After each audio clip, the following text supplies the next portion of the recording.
আচ্ছা, ভালোবাসা কি আসলেই সবকিছু জয় করতে পারে? মানে ধরুন, সামাজিক স্ট্যাটাস, টাকা পয়সা, ক্ষমতা, এই সবকিছুর উপরে কি ভালোবাসা টিকে থাকতে পারে?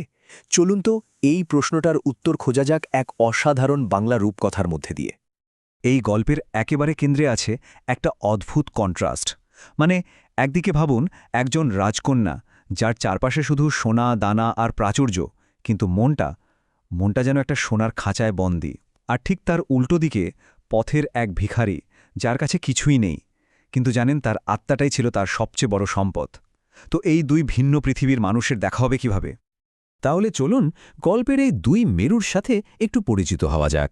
একদিকে রাজকন্যা অভিশা, সৌন্দর্যে ঘেরা থেকেও যে আসলে ভীষণ একা, আর অন্যদিকে অয়ন, চরম দারিদ্র্যের মধ্যেও যার মনটা ছিল বলা যায় এক অমূল্য রত্নের মতো।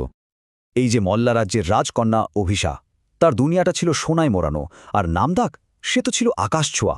কিন্তু ওই সোনার ঝলকের পেছনেই লুকিয়েছিল একটা গভীর শূন্যতা। তার চোখ দুটো দেখলেই সেটা বোঝা যেত।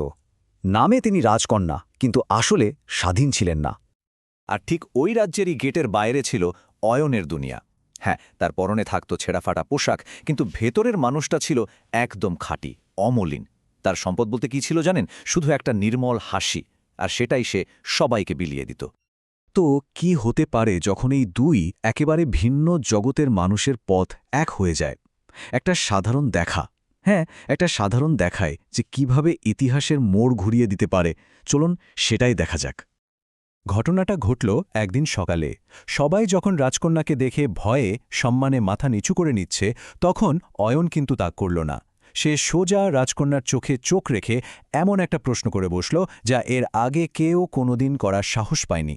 সে জিজ্ঞেস করল, আপনার চোখে এত দুঃখ কেন? ব্যাস, এই একটা প্রশ্নই যেন দুজনের মধ্যে একটা অদৃশ্য ব্রিজ তৈরি করে দিল।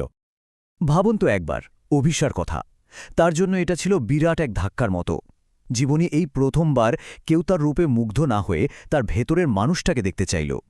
কেউ তাকে রাজমুকুট দিয়ে বিচার করল না, বরং তার চোখের জল দিয়ে তাকে চেনার চেষ্টা করল। আর ঠিক এখান থেকেই তাদের প্রতিদিনের কথাবার্তার এক নতুন অধ্যায় শুরু হল। আসলে অয়নের ওই সরল স্বপ্ন আর পরিষ্কার মনটা অভিসার ওই খাঁচায় বন্দি জীবনে যেন এক ঝলক মুক্তির বাতাস নিয়ে এল। তাদের বন্ধুত্বটা খুব তাড়াতাড়ি একটা গভীর ভালোবাসায় রূপ নিল। মনে হচ্ছিল যেন তাদের দুটো হৃদয় একই সুরে একই ছন্দে কথা বলতে শুরু করেছে। কিন্তু দুটো মন যখন এক হয়, সমাজ কি সেটা সবসময় এত সহজে মেনে নেয়?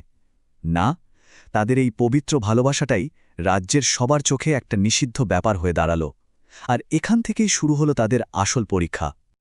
খবরটা ছড়াতে একদম সময় লাগল না, বলতে পারেন বাতাসের বেগে ছড়িয়ে পড়ল। রাজসভা থেকে শুরু করে রাস্তার সাধারণ মানুষ সবার মুখে একটাই কথা, কানাঘুষো আর নিন্দার ঝড় বয়ে গেল। সবার মনে ঘুরপাক খাচ্ছে একটাই প্রশ্ন, যা আসলে একটা অদৃশ্য দেয়ালের মতো। কিভাবে সম্ভব? রাজকন্যার ভিখারি। এই কানাঘুষোর ঝড় যখন রাজার কানে গিয়ে পৌঁছল, তিনি তো রেগে আগুন। সাথে সাথে অভিষেকে ডেকে পাঠালেন, আর যে রায়টা শোনালেন সেটা যেন গোটা সমাজেরই মনের কথা ছিল। মর্যাদার বাইরে গিয়ে এই প্রেম কোনোভাবেই সম্ভব নয়। তো সমাজের এই রায়ের কাছে তাদের হেরে যেতে হল, পথ আলাদা হয়ে গেল। কিন্তু এক ভয়ঙ্কর ঝড়ের রাতে যখন আকাশও যেন কাঁদছিল, অভিশা লুকিয়ে শেষবারের মতো দেখা করতে এলেন অয়নের সাথে। এটা শুধু একটা বিদায় ছিল না, এটা ছিল দুটো মন ভেঙে চুরবার হয়ে যাওয়ার রাত। কিন্তু এই মন ভেঙে যাওয়ার মুহূর্তেও অয়নের আত্মসম্মান ছিল একদম অটুট। সে রাজকন্যাকে কি বলল জানেন? বলল, আমি ভিখারি হতে পারি, কিন্তু তোমার ভালোবাসার ভিখারি আমি হতে পারব না।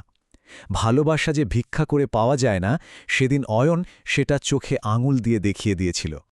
কিন্তু অভিশাও ভেঙে পড়েননি। অয়নের কথার জবাবে তিনি যা বললেন তা ছিল ভালোবাসার এক অমর লাইন। তিনি বললেন, তোমাকে না পাওয়াটা আমার দুঃখ, কিন্তু তোমাকে ভালোবাসতে পারা এটাই আমার জীবনের সবচেয়ে বড় পাওয়া। ভাবুন একবার, তাদের বিচ্ছেদটাও যেন কোনো মিলনের চেয়ে কম শক্তিশালী ছিল না।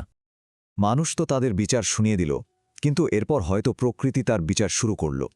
ঠিক সেই বিচ্ছেদের রাতেই এমন একটা ঘটনা ঘটল যা কারো হাতে ছিল না, একটা অলৌকিক সংকেত যা সবকিছু বদলে দেওয়ার জন্য যথেষ্ট ছিল।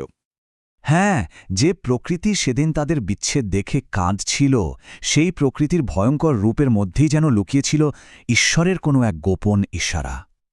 হঠাৎ ঝড়ের ভয়ঙ্কর আওয়াজকেও ছাপিয়ে রাজবাড়ির বহু পুরনো মন্দিরের ঘণ্টাটা বেজে উঠল নিজে থেকেই। এই অবিশ্বাস্য ঘটনাটা ছিল একটা দৈব ঘোষণার মতো, যা পুরো রাজ্যের রীতিমতো তোলপাড় ফেলে দিয়েছিল। রাজ্যের মানুষ তো ভয়ে বিস্ময়ে দিশেহারা। ঠিক তখনই মন্দিরের পুরোহিত এগিয়ে এলেন এর মানে বোঝাতে। তিনি ঘোষণা করলেন, যাদের ভালোবাসা সত্যি, স্বয়ং দেবতারাও তাদের মিলনে বাধা দিতে পারেন না। এই প্রেম অসম নয়, এই প্রেম পবিত্র। এক কথায় ঈশ্বরের আদালত মানুষের বানানো রায়কে ভুল প্রমাণ করে দিল। এই দৈব সংকেতের পর সমাজের সব দেওয়াল যেন কাঁচের মতো ঝনঝন করে ভেঙে পড়ল। চলুন এবার দেখি কিভাবে এই ভালোবাসা শেষ পর্যন্ত তার জয়টা ছিনিয়ে নিল। রাজা, তিনি অবশেষে তার ভুলটা বুঝতে পারলেন। তিনি বুঝলেন যে এতদিন তিনি শুধু অয়নের ছেঁড়া পোশাকটাই দেখেছেন, তার ভেতরের মানুষটাকে দেখার চেষ্টাই করেননি। তিনি অয়নকে ডেকে এনে বললেন, দারিদ্র কাউকে ছোট করে না, তোমার হৃদয়টাই তোমার আসল পরিচয়।